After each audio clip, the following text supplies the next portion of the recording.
Acceptez le désespoir, transformez vos moments les plus sombres en opportunités. Désespoir. C'est un mot que nous avons tous entendu, et c'est quelque chose que nous avons tous ressenti à un moment de notre vie. Mais que diriez-vous si je vous disais que le désespoir n'est pas quelque chose à craindre ou à fuir, mais plutôt quelque chose à embrasser? Vous voyez, le désespoir n'est pas la fin. Ce n'est pas le fond du gouffre sans issue. En fait, le désespoir est un paradoxe, il peut être à la fois une crise et une opportunité unique de croissance. Pour Kwasi Tsuru, le célèbre leader d'opinion et créateur du programme d'éveil de la nouvelle humanité, le désespoir était exactement cela, une opportunité. Après avoir connu la faillite, Tsuru s'est retrouvé dans ce qui semblait être une situation désespérée. Mais au lieu d'être vaincu, il l'a vu comme une chance de poursuivre enfin sa véritable vocation. Imaginez atteindre le fond absolu. Vous vous sentez vaincu, comme si tout ce pourquoi vous avez travaillé s'était effondré. Mais dans ce moment de dévastation, quelque chose d'incroyable se produit. Vous trouvez la force de vous relever, mais cette fois avec clarté, but et un sens renouvelé de direction. C'est ce que Tsuru veut dire quand il parle du désespoir comme d'une opportunité. Mais plongeons plus profondément dans cette idée. Le désespoir n'est pas seulement une chute dramatique, c'est un état de potentiel extrême. Pensez Y comme un ressort enroulé, serré avec de l'énergie. Quand un ressort est étiré à sa limite, il semble qu'il pourrait se briser, mais en réalité, il emmagasine une immense puissance. Le désespoir fonctionne de la même manière.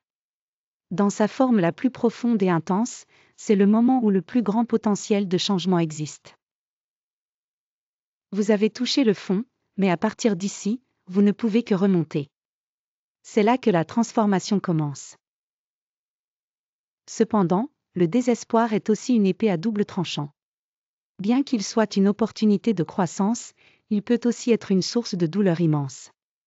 Dans sa forme la plus brute, c'est un état d'être coincé, pris entre la peur de l'échec et le désir de succès. C'est inconfortable, troublant, et parfois, on a l'impression que c'est un endroit dont on ne s'échappera jamais. Mais que se passerait-il si vous pouviez changer votre perspective et le voir non pas comme un fardeau, mais comme un catalyseur pour votre évolution personnelle? Le défi est de ne plus voir le désespoir comme la fin de la route, mais de commencer à le voir comme le début d'un nouveau voyage. Ce n'est pas un état permanent, c'est une phase transitoire. Tsuru nous enseigne que lorsque nous voyons le désespoir sous cet angle, nous ne sommes plus des victimes de nos circonstances. Nous sommes des individus autonomes capables de transformer nos vies. Lorsque vous êtes dans le désespoir, tout semble incertain. Vous pourriez remettre en question vos décisions, votre chemin et votre valeur.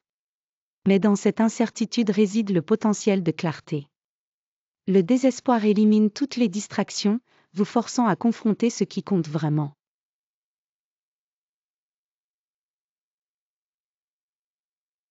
Alors, comment transformer le désespoir en opportunité? Cela commence par l'accepter. Ne fuyez pas ou n'essayez pas de l'engourdir. Ressentez-le, comprenez-le, puis utilisez-le comme un outil pour la découverte de soi.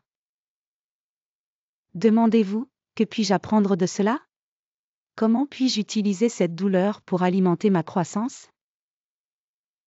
Rappelez-vous, le désespoir n'est pas l'ennemi. C'est une phase temporaire, un moment puissant qui offre le potentiel de vous réinventer. Acceptez-le. Apprenez-en. Et laissez-le vous propulser vers quelque chose de plus grand. Vous n'êtes pas défini par vos moments de désespoir. Vous êtes défini par la façon dont vous vous relevez.